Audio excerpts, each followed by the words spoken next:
Welcome to our show called The Next Shot, where we learn about photography, videos, and how to edit your work. Thank you for joining us, and we look forward to seeing your next shot.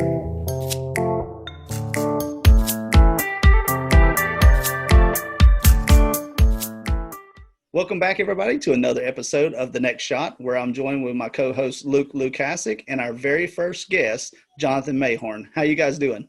Great. Good. How are you? Doing good. Okay, today we are going to be doing a new episode where we have our live guest, which Jonathan has thankfully joined us today. And we're going to go through a few of his pictures that he sent us for either critique or to give us an example of some of his photography. So, Jonathan, we're going to ask you a few questions before we get started. You okay with that? Yeah, absolutely. Good. First of all, when did you first get involved with photography itself? So I really always had a passion for it, but it was especially realized in high school. My friends and I did a lot of mountain biking, and we all bought GoPros thinking, hey, may as well record the crazy stuff that we're doing. And Of course. yeah. Aside from our smartphones, we used those a whole lot. Got into a lot of action photography and kind of landscape photography from there. Very good. So you're pretty adventurous. Is that what you would say? You like the outdoors, stuff like that? I do. Yep. Very good. Another question we have for you is, do you remember your very first camera? I had this iPod Nano with this 1.9 megapixel. No, it doesn't count. I had a Canon T3 for my first DSLR, and kept it for about 2 months and traded it in for a Nikon, and I've been with Nikon since. So very good. What's your favorite style of photography, such as landscape, portraits? I've got a passion for the action stuff, the mountain biking, the GoPro stuff. Crazier the better, really. Landscape, probably aside from that, would be my main focus. Very good. So do you still own a GoPro camera? Yes, I do. Do you? So we're going to have to get some footage from that on another episode, and we're going to play some of that. Anything you have that you think would benefit our listeners out there for action videography, or anything that you've taken with that GoPro, because me and Luke, I don't own one. Do you, Luke? I've never even looked at a GoPro ever. Well, I've looked at the price of the GoPro and I said, no, I'm good. Oh man, that's good. All right. So where would you like to take your photography in the future? I love what I'm doing now. I'm an automotive photographer full time. Okay. They say if you love what you do, you never work a day in your life. It's not 100% true. So I think I like to keep my favorite hobby as more of just a hobby, and branch out, as far as long term. I would love to get more into portrait photography. I don't know a whole lot about portrait photography in general. Very good. I like to get some more lenses and mess around with that type of stuff too. But it's also good to get paid for taking pictures, but it's your own choice, right? It's pretty nice. Yeah, it is pretty nice. Very good. Okay, so let's get into some of your images that you sent us. So we'll go into the screen share, and give me just a second to pull those up and give us an idea of what you did in these photos, okay? All right. So this is moonrise. This is about 45 minutes after sunset, roughly, in rural North Carolina. And this shot is illuminated by my car headlights off to the right side. Very good. So I can see the stars up there. So what are you shooting with when you do stuff like this? Honestly, this is my phone. This is a Pixel 4 XL, and I was using astrophotography mode. I don't think that's very widely publicized. So real quick, it just combines 16 15-second exposures, 16 15-second exposures into a single 4-minute mega exposure, more or less. And essentially mimics a long exposure on a standard DSLR. And while it's not a DSLR, it's pretty effective. Right. You did that with your phone? Yes, sir. Yes, I did. Wow. That's good. So Luke, I think phone photography is well advanced now, don't you? Well, for sure. I have a Galaxy S20. I don't have the Pro. I just have the basic version, but I don't think you can get the stars like that. You know what I'm saying? That's kind of impressive.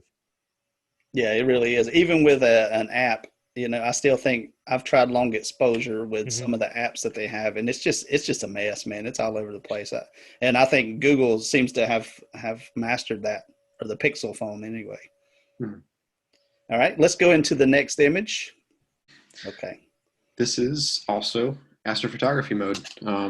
It's just built into night mode. There's no actual way to activate this mode on the phone. It auto activates once you are in night mode. Okay. Tip: if you have a Pixel and you're like, where is this astrophotography mode you're talking about? There's no button labeled astrophotography mode. So you go into night mode and it senses when it's being pointed at a night sky. Okay. It will automatically, a banner will pop up on the screen, say astrophotography mode, and you know you're in the mode. But aside from that, this was taken through the windshield of my car. I was parked on this road, and just a light edit on this one. Yeah, and you can kind of tell it's getting into a little grain if you look into the trees on the right side, but still, me and Luke were discussing a lot of apps and some of the things you can do in Lightroom to fix some images. There, you can denoise this and maybe brush over the bottom to lower the highlights a little bit. But otherwise, Sure. a good image, like I say, the clouds. I know the moon's probably over to the left a little bit more, but you can still see the clouds that you can't normally capture with a cell phone. So really good job there. Thank you. Thank you. All right, let's go into your next image. All right, Jonathan, tell us a little bit about this image. So this is a standard photo, no special mode, nothing. Opened up my camera and snapped it. Obviously campfire, some light editing, just some saturation, some contrast, a little bit of white balance, but Right. nothing too special on this one. Nothing fancy, just a big old fire, huh? Just a big old fire. Yeah. All right, let's go into the next image here. So this is, once again, astrophotography mode. Without sounding too much like an advertisement for Google here, really can't say enough about this phone. Any budding photographers who are interested but don't really want to fork out for a DSLR, I can't recommend enough. Go get you a Google Pixel. They're not too bad price-wise. There's one out there for $349 now, the 4A. It can get you this quality of camera at a really good price point. But anyhow, had some car headlights off screen, but you can't really see that from here. I believe it was a 4-minute exposure on this one. Yeah, and I've taken pictures with my SLR and not got images like this, even when shooting film and using my zoom. But it's just that long exposure. A lot of people, such as myself, don't have the patience for it. But when you push the night mode and like say, did you have this on a tripod or how did you shoot it? So I had this phone propped up on the trunk of my wife's car. Okay, well there you go. So guys out there, you don't need a tripod. Use the trunk of your car, right? That's right. Yeah, use whatever you got on hand as long as the phone stays still. And pro tip: if a car drives across your shot at 2.5 minutes, you'll have to start over. Oh, good tip. All right, let's take a look at a couple more of your shots there. So this one right here, kids don't try this at home. I was driving. No, you were parked after you were driving, right? Yes. Yep. Yes. Out the sunroof of my car, just same, once again, the Pixel 4 XL, and no special modes. Not really much of an edit. Very, very slight brightness and shadow edit on this one. But I just love photos in the middle of a road. I've always loved it. I think it's an interesting perspective. All right, Luke, so you haven't chimed in a whole lot. So give us an example of if you've seen this image or if somebody sent it to you like Jonathan and said, hey, what do you think about this image? Give us a little bit of feedback. Well, I like it. The whole middle of the road. I got country roads where I live here, but I wouldn't park in the middle of them because there's some crazy people driving through them. But I do like how you say you're in the middle. It's a good picture. The only thing I wish there were more clouds. You know what I'm saying? Yeah. Other than that, it's great. I like it. So, Jonathan, one of the things we promote on this show, we love to edit pictures. Okay, post-production is king, I do believe. Even if you said, hey, really good image, but to be honest with you, every picture that you see in advertisements, all the video that you see, everything is done in post-production to make the image stand out from the other images. Does that make sense? So what we like to do is we'd like to see images like this from our listeners or our viewers to say, hey, you know, there's a lot you can do with this image. Like Luke said, I can do a 1 minute edit and add more clouds, you know, in post production, and the power lines would totally disappear. We would erase those, you know, within 1 minute. Add a little contrast, make a little HDR, and I can guarantee you this image would not be the same. But you know, there's some people out there that. How do you feel about post-production and creating a total different image than what you see, but making it more appealing to others? How do you feel about that? You know, I think post-production is everything I do, especially getting rid of those power lines. That's one thing I'd like to learn how to do.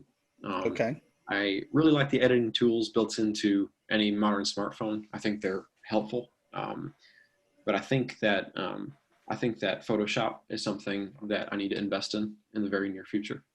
Right. I think that once again, I think you're right about the clouds. I would love to see some more action going on in the sky there.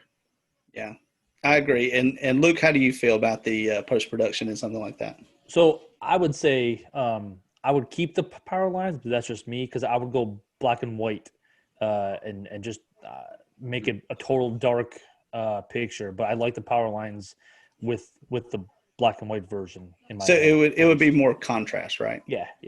Okay, good deal. All right, so let's go to the next image. All right, Jonathan, this looks like this is the last image that we have. So kind of give us an idea of what you did here. Believe it or not, this is a screenshot from a video. Okay. I think you may be able to tell in the quality if you zoom in. My personal critique of this would be some graininess here and there. This is really not edited very much at all. Brought up the brightness just a little bit, but other than that, I think this would be a good candidate for some post-production. Right. And that's one thing we like to discuss with everybody as well is, you know, if you see an image visually, whether you have your cell phone or if you've got a nice digital SLR, take the shot, no matter how bad it seems to look, no matter who's standing in the way, because I can tell you what, I can remove every one of those hay bales and I can put them in a different place. I can put them in the sky if that's where you want them. Because everything you see can be altered, whether it be via Photoshop, Lightroom. I mean, I can add more fog to the right. You know, everything can be manipulated into the image that you want. You just got to capture that raw emotion that you see when you first see it. If it catches your eye, it's probably going to catch somebody else's eye as well. But just remember, even picking a spot to shoot, when you do that, whether I see the sun's coming up there, but I can put more sun rays coming up and it looks so much brighter, you know. All right, so that's all the images. So Luke, kind of give us an overall view of what Jonathan's doing here and how that's going to help our listeners. You know, I think having a guest on for the first time, it's a good experience for us and for the listeners, the viewers, just to kind of get, you know, an idea that, you know, they too can be part of the show. You know what I'm saying? By sending their pictures in, we can adjust them, view them, go over them. I think that it was a good experience for us. Jonathan, hopefully you had fun. Absolutely. I think you can have a hobby and a job going forward. How's that? Sounds good. That's good. And, you know, my feedback is, you know, a lot of the stuff that we viewed today of your work, you know, some of it reflects you as a person. It looks like you have a nature feel to your photography, and that seems to be where you're most comfortable. I would like to see you focus some more on the action part of it. Just because it seems like when you're talking, you're more passionate about the action stuff, you know, whether it be the GoPro or whether you can buy a mount for your phone on the bike and just go through and do like our last episode, a time lapse of you driving through the trails on your mountain bike, man. And you can imagine playing that back in time lapse, fast motion for 2 minutes. and getting some killer clips, of people that don't do mountain biking. They don't know the rush that you feel when you hit some of those turns or you hit a hill. So Jonathan, speaking of mountain biking, how do you think you could tie that into your photography going forward? Well, the obvious connection is nature there. Getting out in nature is huge for me, as evidenced by those photos there. But So when you're out there on the trails on the bike, do you mount it to your helmet? Do you have like a selfie stick? Is it on your chest, the bike? What is the best way? You know what I'm saying? Obviously it's safe and for the best quality picture. so for sure. So I've tried two of them. I've tried the chest mount, and I've Mhm. tried the handlebar mount. I guess as well as the seat post mount. You can mount it either going pointing forwards or backwards. Right. My next attempt when I'm out there is definitely to use my helmet mount. Still have not gotten around to that, but the bike mount really is too poor quality video to be of any real use, just because the vibration from the bike. The chest mount, your body naturally absorbs a lot of impacts on the trail, Yeah. right? So anywhere mounted on you is going to be a whole lot smoother. So getting into that, I think the helmet mount would give the best perspective for the viewer. Would you agree with that? I would, yep. It's a neat perspective from the chest mount to be able to see what your arms are doing on the handlebars and kind of a 50-50 split view of you and the bike below, Right. the trail above. But I do agree. I think the helmet mount is probably the crowd favorite. Very good. So because I don't have a GoPro, I've never even looked at one. Is how much stabilization is there in the camera itself? Like, is there an internal stabilization unit to kind of Not, help with that shake or no? not enough. Not enough. If it Yeah. has one, it's definitely not enough. Then again, mine is a few generations old. I've Mhm. yet to try the newer ones, so I would imagine they're working on that. Yeah, I think from my research, I'm looking at the GoPro 8 Hero, I believe it is. They have increased that image stabilization inside theirs for the video footage, and a lot of it now does 4K, whereas a lot of the older ones were 720, 1080. So I think the 4K is the best quality video, and I think the image stabilization is the best it's been in all the cameras on the 8. Sure. So that's something we may research in the future. Is we may do some GoPro footage for you guys. If nothing else, if there's anybody out there working for GoPro that wants to send us one of those, we'll be glad to accept it. Or two or three. We'll be glad to test those out for you and get some killer footage, I'm sure. So, Jonathan, I'd like to thank you for being on as our first guest. I think you did a great job. We didn't really bash you too bad, I hope. Not at all. No, I appreciate you guys. It's fun. So, going forward, like I say, if there's anybody out there watching that would like to be a guest and let us look through some of your images and discuss those, feel free to shoot us a message. And Luke, you have any closing words for today? Just thanks for coming on with us again. And it was fun to see somebody else's pictures besides mine and Roger's.